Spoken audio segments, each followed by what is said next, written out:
And we're back to learning Affinity in year day 31. Let me show the mirror options, but I'll just create a different object here so that we can see when we have it mirrored.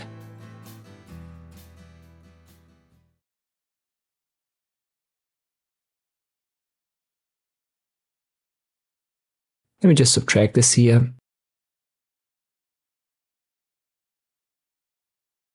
So we've got an uneven object, and under transform, you can now flip it horizontally and vertically, so in the X and Y axis.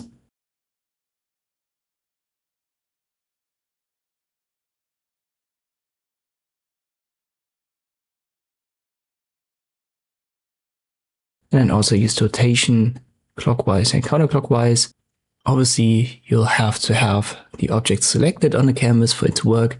And another thing that you need to have active is the vector mode on the top left.